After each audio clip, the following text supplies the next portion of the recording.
অনেকটা ভালোবাসা হিংসে অল্পে অল্পে জমে উঠল রাজকুমার রাজকুমারী আর রাক্ষসী রানীর গল্প। কিন্তু রাজকুমারী রাজকুমার আর রাক্ষসী রানী তো মরেই গেল, তবে কি গল্প শেষ? ভালোবাসা কি এক জন্মে শেষ হয়? এই জন্মান্তরের ভালোবাসা।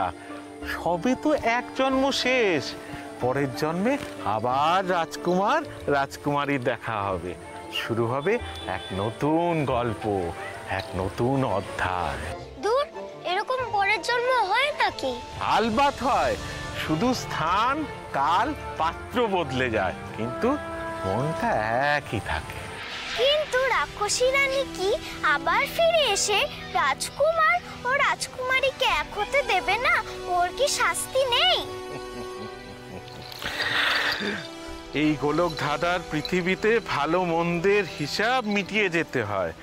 ওপরওয়ালা আমাদের সমস্ত কর্মের ফল হিয়াব বড় খাতায় লিখে রাখছে, তাই কাকে কিভাবে তার প্রায়শ্চিত্ত করতে হবে, কোন রূপে, সেইটা আমরা জানি না, কিন্তু করে যেতে হবে। আচ্ছা, এবার বলো রাজকুমারী।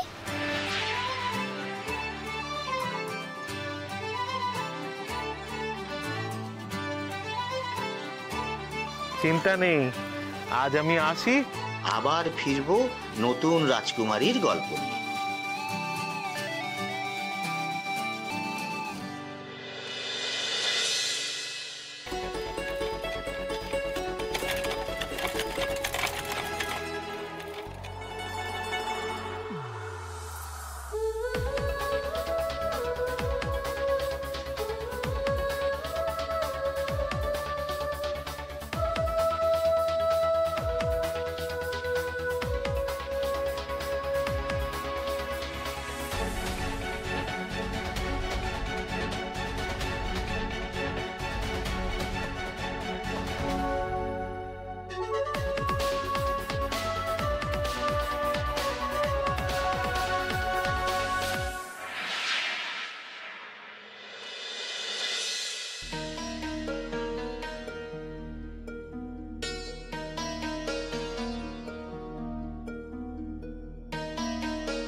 মা, একবার এদিকে এসো।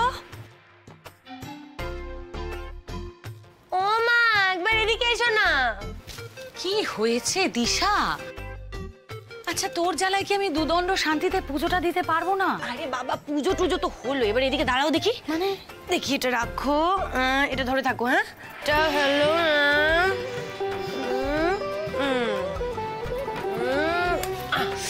কি সুন্দর লাগছে আমার সুন্দরী মাকে।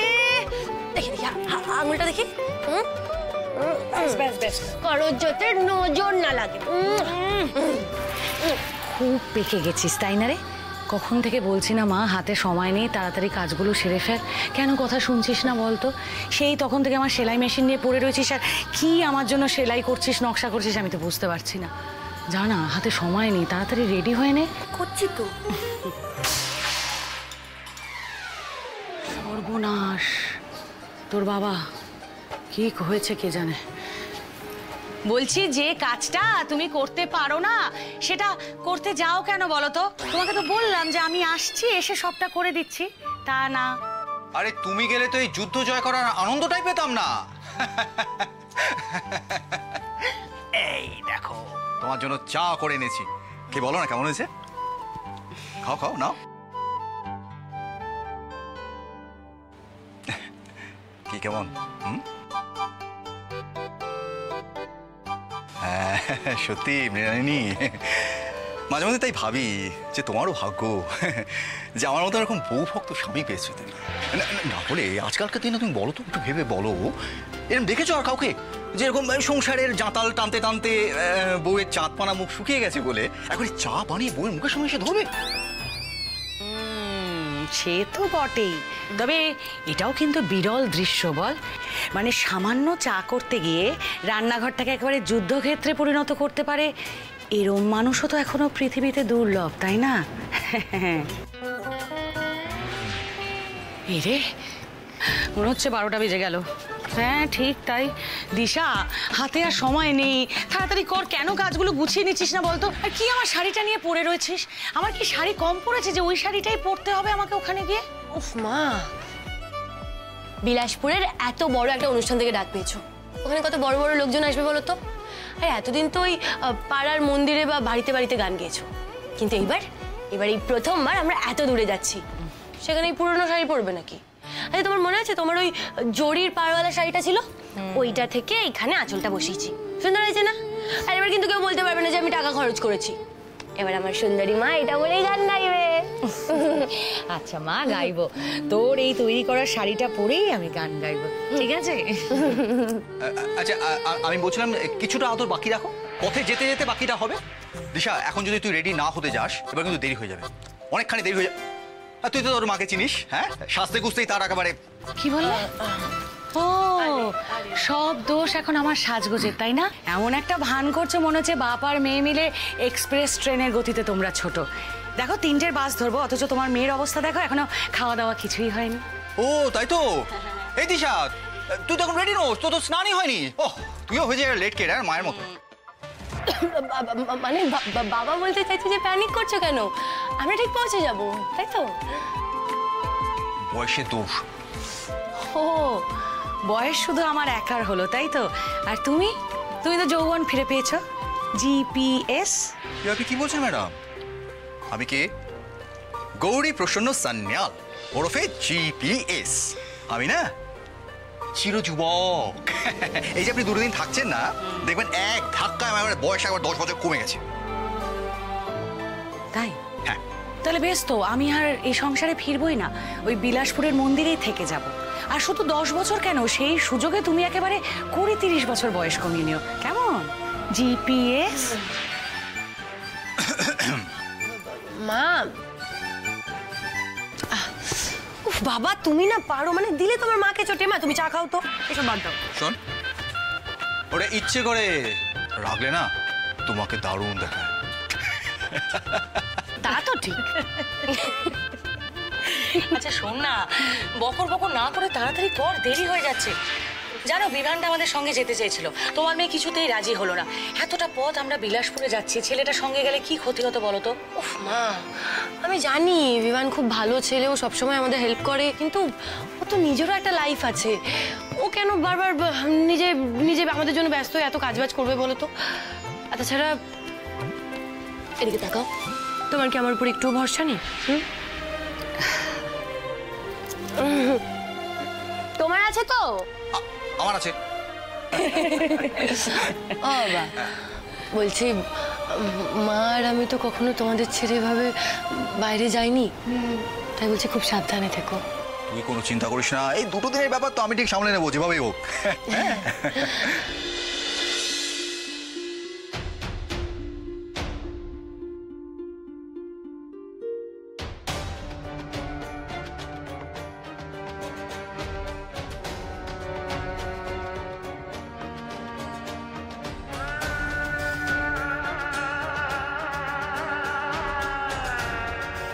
কিন্তু ওর তো ফিরতে দেরি আছে, ওকে এভাবে ছেড়ে চলে যেতে না মন মানছে না। ওর দায়িত্ব আমার, তুই একদম চিন্তা করিস না, কেমন? চিন্তা তো হয় বাবা, তোমরা তো জানো ও আমার বেঁচে থাকার একটা বড় কারণ।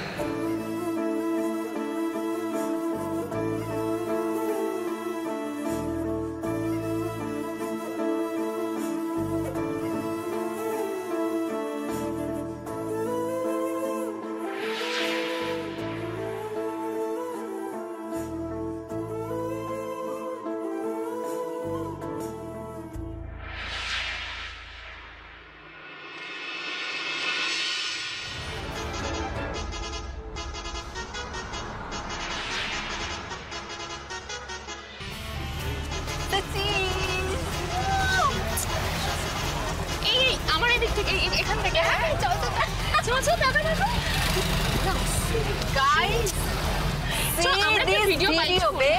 see this just একবার দেখলে না পাগল হয়ে যাবি জাস্ট ও মাই গড এসআরকে কি হট লাগছে রে আমার তো মনে হচ্ছে একদম ধরে কন্ট্রোল বেব কন্ট্রোল আরে একবার জাস্ট বিলাসপুরে পৌঁছতে দে তারপর মনে যা যা ইচ্ছা না সব এসআরকে সামনে থেকে দেখে সব একসাথে বলে দিবি বাট এত জায়গা থাকতে এই ধারে বিলাসপুরে এত বড় কনসার্ট করছে কেন আমার তো বাসেতে ভীষণ প্রবলেম হচ্ছে হো প্লিজ হ্যাঁ এসআরকে জন্য এইটুকু করতেই পারি আর কাম অন অলসো আমি কিন্তু এসআরকে ভীষণ বড় ফ্যান ওকে এন্ড এসআরকে আমাকে নিজে হাতে এই পাঁচটা টিকিট ভিআইপি টিকিট দিয়েছে ওকে সো আমাকে যদি হেঁটেও চলে যেতে বলতো না আমি চলে যেতাম আর গিয়ে সোজা এসআরকে গায়ে পড়ে যেতে right of course babe of course he is like a chocolate cake এমন একটা বাইট দিতাম না কন্ট্রোল বেব কন্ট্রোল তুই তো মনে হচ্ছে একটু আস্তে কথা বলবেন বাসে সবার অসুবিধা হচ্ছে প্লিজ ছাড় না দিশা, কেন শুরু শুরু ওদের সাথে কথা বলছিস? বলতে বুঝতে পারছিস না যে ওরা শুনবে না? আর তো মাত্র 2-3 ঘন্টার ব্যাপার, তারপরে তো পৌঁছেই যাবো। বল আমরা বলে এই 2-3 ঘন্টা আমরা চিৎকার শুনবো, এরকম চেঁচামেচি শুনবো? তুমি বলো এটা সহ্য করবো? তুমি দেখো কোনো সেন্স নেই, কোনো ভদ্রতা নেই। আর বাসে তো এত লোকজন আছে, কোনো লঘু বড় জ্ঞান নেই, সব বিসর্জন দিয়ে দিয়েছে। জঘন্য। গড, এই বেহেনজির থেকে এখন ভদ্রতা শিখতে হবে? ডিসগাস্টিং। এক সেকেন্ড, কি বললেন আপনি? দেখুন আমি কিন্তু এক্ষুনি চাইলে আপনাদেরকে। আরে বাবা তুই কেন বলতো ওদের সাথে মুখে মুখে তর্ক করছিস? শুধু শুধু নিজের মেজাজটা কেন বিগড়চ্ছিস? আমি আর পারছি না মা, আর জাস্ট পারছি না। আরে স্যার ভগবান জানে কি এমন গান গায়, তখন থেকে তার নাম জপ করে একেবারে মাথা খেয়ে নিল। আমার ভালো লাগছে না মা, এনাকে না মানুষ না, সবাই ভগবান মনে করছে।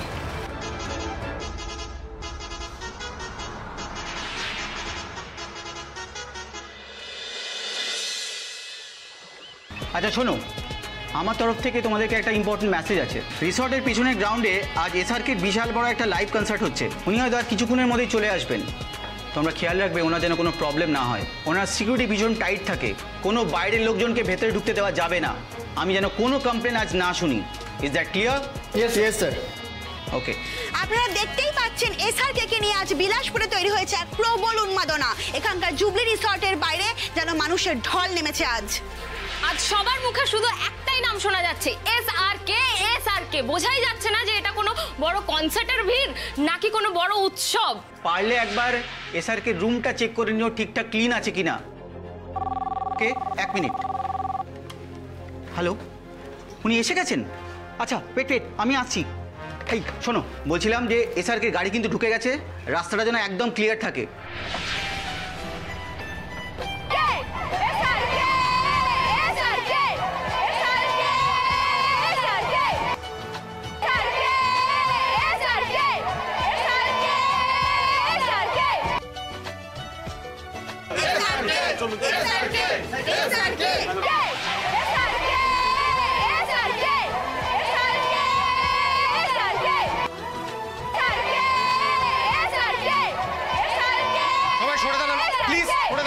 রাস্তাটা ক্লিয়ার করুন, সরুন।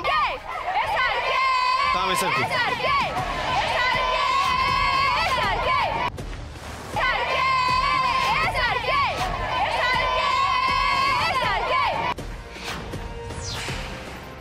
ওয়েলকাম করার বুকেটা কোথায়? শীঘ্রই নিয়ে এসো। হ্যাঁ স্যার, আনছি যাও।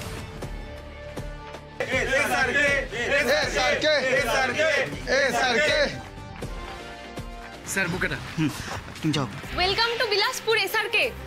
Welcome to Bilaspur jubilee resort sir.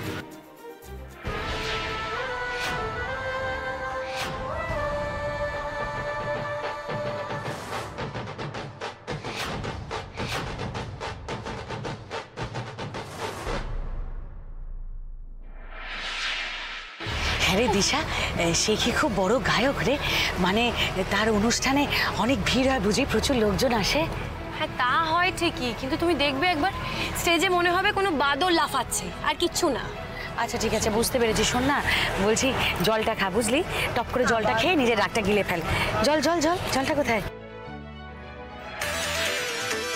Wow यार, এসআরকের এই ফটোটা দেখ, জাস্ট সিজলিং লাগছে। এই শুনুন, এই শোন, শুধু শুধু না নিজের মেজাজটা বিগড়ে কোনো লাভ নেই। একটা শুভ কাজে যাচ্ছিস তো দিশা, প্লিজ মাথাটা একটু ঠান্ডা কর।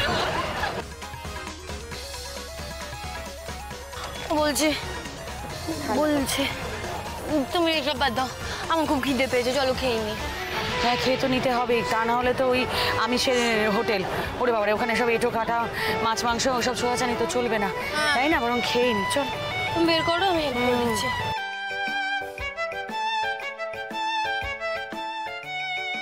আচ্ছা, বাকি পিকচার্স পরে দেখবো, আমরা আগে কিছু খেয়ে নি। চল। হ্যাঁ यार, আই এম সো হাংরি, আর ওখানে পৌঁছে তো কিছু খেতেও পারবো না। হ্যাঁ প্লিজ চল খেয়ে নি কিছু।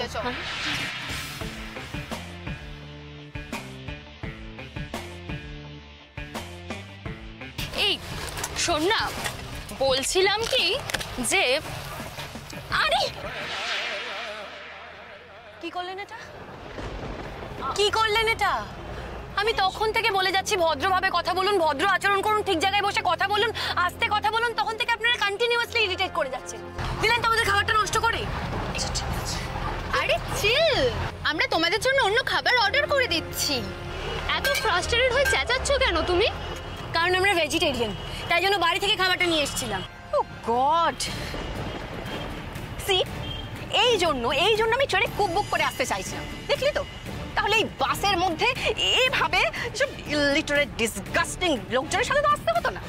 সত্যি এক্সপ্রেস ট্রেনটা মিস করলাম বলেই তো এইভাবে জার্নি করতে হচ্ছে, নাহলে কে এইসব লো ক্লাস লোকেদের সাথে যাতায়াত করে?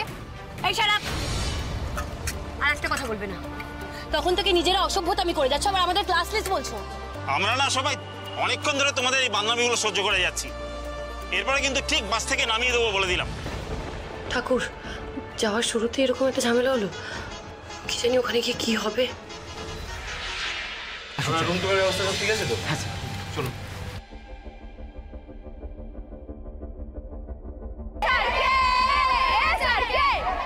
এসআরকে আপনার এত ফ্যানরা বাইরে দাঁড়িয়ে অপেক্ষা করছে শুধুমাত্র আপনাকে একবার দেখার জন্য। ভোর থেকে লাইন দিয়েছে, তারা কি আপনাকে একবার দেখতে পাবে না স্যার? এসআরকে, আপনার ফ্যানেদের জন্য আজকে অন্তত একবার আপনার মাস্কটা খুলুন প্লিজ। SRK please.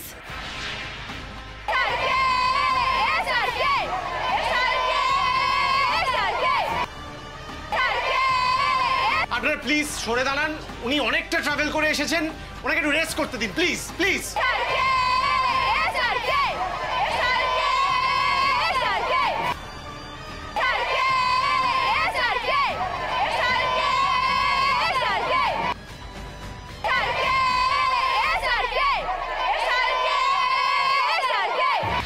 স্যার একটা রিকোয়েস্ট ছিল স্যার, বুঝলাম আমার ভাগ্নি আপনার খুব বড় ফ্যান, একটা যদি সেলফি তুলতেন আমার সাথে। এসব সেলফি টেলফি পরে হবে, আপনি আগে ওই রুমের চাবিটা দিন।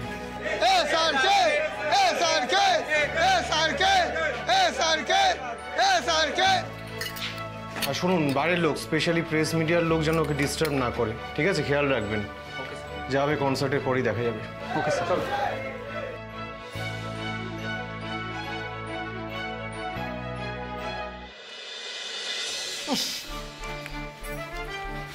কি রে ভাই, শুকনো জায়গায় হোঁচট খাচ্ছিস? হয়তো কোনো ফ্যান আমার কথা ভাবছে।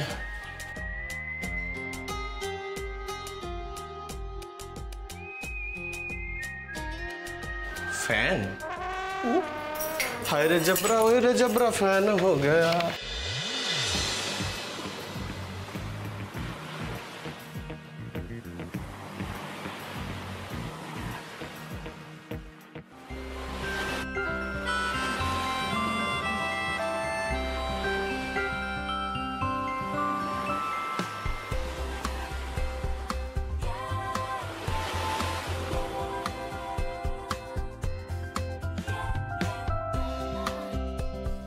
বাস দাদা, এই সামনেটা দাঁড় করান।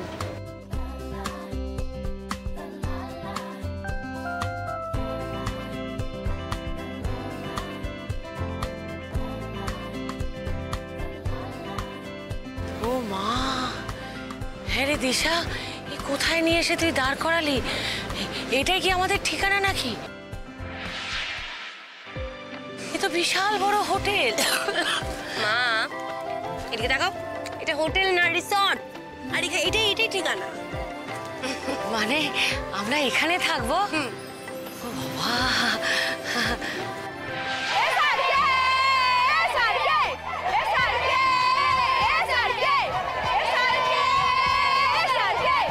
আরে ওদিকে এত ভিড় কেন?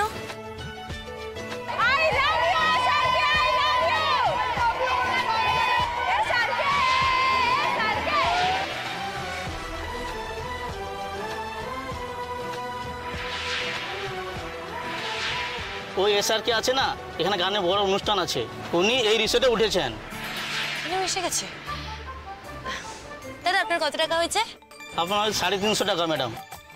350 টাকা কেন? আমি তো শুনেছিলাম 200 টাকা ভাড়া। কিন্তু আজকে তো কোনো স্ট্যান্ডে গাড়ি পাচ্ছিলেন না, আমি তো নিয়ে এলাম আপনাকে, না হলে গানের অনুষ্ঠান জন্য কোনো গাড়ি পেতেন না। তাছাড়া আপনি এত বড় রিসোর্টে উঠেছেন, 150 টাকা বেশি দিতে পারছেন না। না বড় লোক নই। হ্যাঁ আমরা কেন আপনাকে 150 টাকা খামোখা দিতে যাবো? ঠিক আছে, ছাড় না দিশা, দিয়ে দে না। ওফো, দিয়ে দে।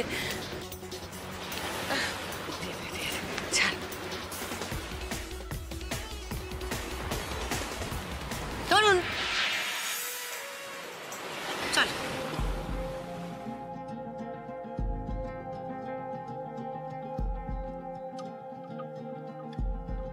দাঁড়ান, কোথায় যাচ্ছেন? আজ ভিতরে যাওয়া যাবে না। মানে দাদা আমাদের বুকিং আছে। অসম্ভব, আজ কাউকে বুকিং দেওয়া হচ্ছে না, আপনারা অন্য কোথাও দেখুন। ওমা দাদা, দেখবো কেন? আমাদের এই হোটেলে বুকিং আছে। হ্যাঁ দাদা, আমাদের না এই হোটেলে কনফার্ম বুকিং আছে। হ্যাঁ, কেন ফালতু কথা বলছেন? আজ এখানে SRK টিম ছাড়া আর কেউ থাকবে না। বিশ্বাস করুন দাদা, আমাদের বুকিং কনফার্ম করা আছে। যারা লাইনে দাঁড়িয়ে আছে সকাল থেকে, তারা ওই এক কথা বলে কিন্তু ভেতরে ঢোকার চেষ্টা করছে কাকিমা। তাই বলছি, ফালতু কথা না বলে জায়গা খালি করুন। আর SRK কে দেখতে হলে ওয়েট করতে হবে। হ্যাঁ, আমরা একটু আগে চলে এসেছি, এই তো কিছুক্ষণ আগে। হ্যাঁ, কে দেখতে চেয়েছে আপনার SRK কে? আমি বলছি আমাদের বুকিং আছে। আচ্ছা একটা কাজ করুন, আপনি আপনাদের ম্যানেজারকে ডাকুন। দাদা দাঁড়িয়ে আছেন কেন? ডাকুন। ওই দেখ, ম্যানেজারকে ডাকুন। দেখুন ম্যানেজার বাবু, এখানে যে সমস্ত প্রবলেমসগুলো হচ্ছে না, অ্যাজ সুন অ্যাজ পসিবল এগুলো সলভ করবার চেষ্টা করুন প্লিজ। SRK যতক্ষণ এখানে আছে ততক্ষণ আমি কোনো রকম ঝামেলা, প্রবলেম, সমস্যা এগুলো বরদাস্ত করব না। দেখুন, তাহলে কিন্তু আমরা অন্য হোটেলে শিফট করতে বাধ্য হব। ওকে দাদা, আপনি একবার আপনার ম্যানেজারকে ডাকুন প্লিজ। কি হয়েছে ম্যাডাম? প্লিজ আপনারা এখানে চেঁচামেচি করবেন না। দেখুন, এই হোটেলে আজ কোনোভাবে বুকিং দেওয়া যাবে না। না দাদা, আমরা নতুন করে রুম বুক করতে চাইছি না, আমাদের অলরেডি বুকিং আছে। এক সেকেন্ড, আমি কাগজটা দেখাচ্ছি এক্ষুনি। এই যে কাগজটা দেখুন একবার। আপনারা কেন কথা শুনছেন না? আমি তো বলছি হোটেল আজকে কোনোভাবেই বুকিং নেওয়া যাবে না, সব বুক আছে। আচ্ছা, এক মিনিট যাবে না। এক মিনিট ম্যানেজার বাবু, ওনারা যখন কাগজটা দেখাতে চাইছেন একবার। আচ্ছা ম্যাডাম, আমাকে দিন তো কাগজটা। এই সিদ্ধি মন্দিরটা কোথায়? ও, সিদ্ধি মন্দির, এটা তো পাশেই। তো ওখানকার ট্রাস্ট থেকেই তো এটা বুকিং করা হয়েছে দেখাচ্ছে। ও, আপনার পাশের মন্দির থেকে আসছে? তখন থেকে তো আমি সেটাই বোঝানোর চেষ্টা করছিলাম আপনাকে, একবার কাগজটা দেখলেই তো হয়ে যাবে। দেখেছেন তো প্রবলেমটা? আপনারা কিছু দেখবেন না, শুনবেন না, বুঝবেন না শুধু। আন্টি আপনি ভেতরে যান প্লিজ। আসলে ম্যাডাম, ভেতরে যান। এক্সট্রিমলি সরি, আসলে সকাল থেকে এতজন বুকিং চাইছে না। প্লিজ কিছু মনে করবেন না, আপনারা ভেতরে যান প্লিজ। এই এদিকে এসো, ওনাদের লাগেজটা নিয়ে ভেতরে যাও। আমার লাগেজটা নিচে কেন? ম্যাডাম একটু শান্ত হন। আসলে আমরা আমাদের গেস্টদের লাগেজ নিজেরা ক্যারি করি। মা এই ব্যাগটা ওনারা নিয়ে আসবেন, অসুবিধা নেই। তুমি ছেড়ে দাও মা, ছেড়ে দাও, ওনারা নিয়ে আসবেন। যান ভেতরে যান। চলো। 6টা তো বাজে, সাম্যটা আবার কি করছে কে জানে।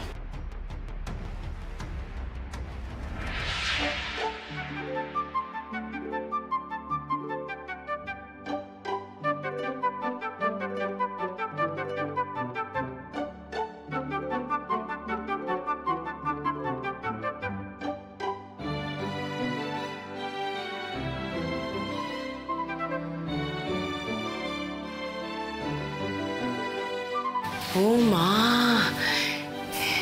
দিশারে, এত সুন্দর জায়গায় তো এর আগে কখনো আসেনি। ম্যাডাম এদিকে আসুন, এসো। এই নেন আপনাদের রুম নাম্বার 306। এখান থেকে সোজা গিয়ে ডান দিকে। Thank you.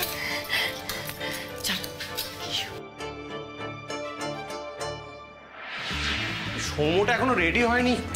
এখন না রেডি হলে তো চাপ হয়ে যাবে পরে। কি করছে?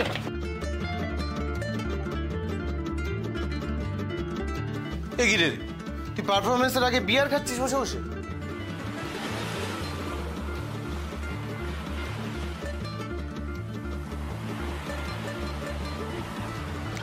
এতে আবার কি নতুন আছে?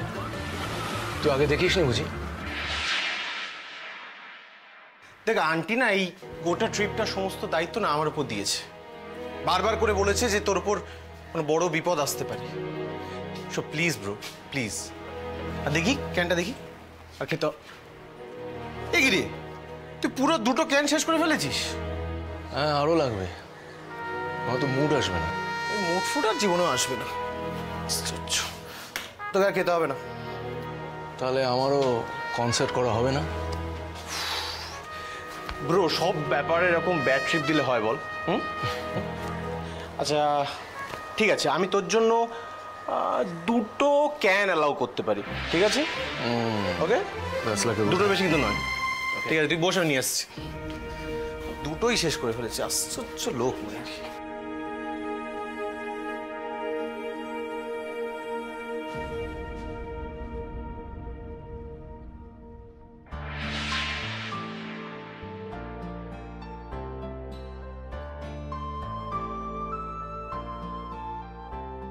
হ্যাঁ রে, আমাদের লাগেজটা কোথায়? লোকটা আবার আমাদের লাগেজটা নিয়ে চলে গেল না তো? হ্যাঁ, আমাদের বোকা বানিয়ে। মা লাগেজ ঠিক সময় আমাদের ঘরে পৌঁছে দেবে, তুমি কেন চিন্তা করছো?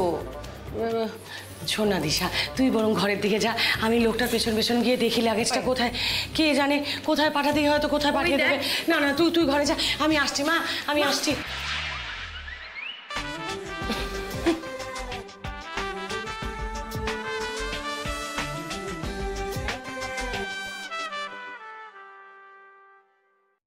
May I come in, sir? Come in.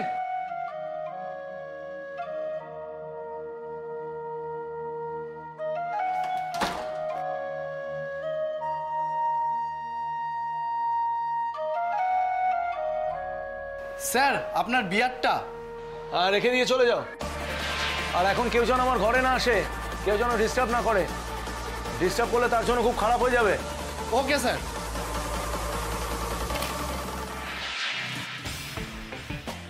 ধুর, ভেবেছিলাম এসআরকে সাথে একটা সেলফি তুলবো, বাড়িতে নিয়ে গিয়ে বউকে দেখাবো ছবিটা। ওনাকে তো দেখতেই পেলাম না।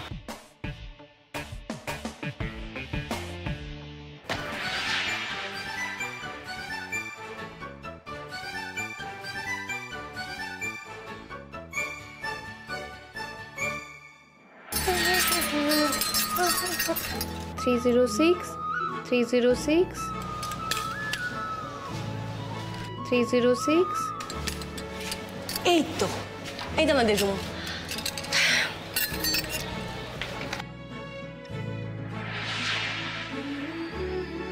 ও মা, রুম তো খোলা।